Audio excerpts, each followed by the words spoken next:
LAPSSET, the multimodal infrastructure program integrating roads, railways and pipelines in Kenya, South Sudan and Ethiopia, is the single largest project of its nature in East Africa.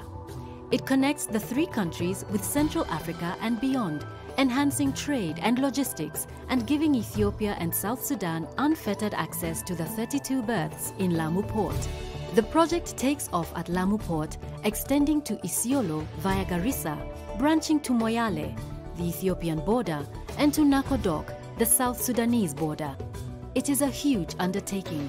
The 738-kilometer Isiolo-Lokicha-Nakodok corridor to the border with South Sudan has already begun, while the oil pipeline from Juba to Lamu is a godsend for South Sudan.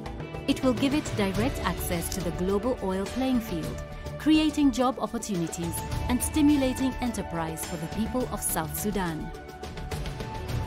Apart from the trunk infrastructure, the project includes international airports, resort cities, special economic zones, industrial parks, mineral exploration, and free trade areas to generate and harness economic and business activities for the corridor.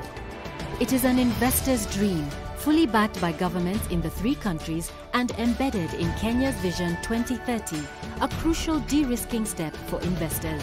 In design and implementation, the three countries have also ensured sound environmental standards and utmost security of life and property. Land acquisition and investments are secure, not only by governments but also by the enthusiasm of the populations. As a development trigger, LAPSSET will impact the livelihoods of more than 250 million people. For South Sudan, it will consolidate the peace process in the country and build a solid foundation for sustainable growth. For Ethiopia, which has already invested in a 6-lane expressway between the Addis Ababa and Mojo section of the corridor, LAPSSET will enhance the current bold political and economic reforms in the country. Kenya estimates that the core LAPSSET projects will inject between 2 to 3% of the GDP into the economy and 8 to 10% of the country's GDP through attracted and generated investments. In LAPSSET, the African Union's vision of a peaceful, prosperous and fully integrated continent by 2063 has found fulfillment.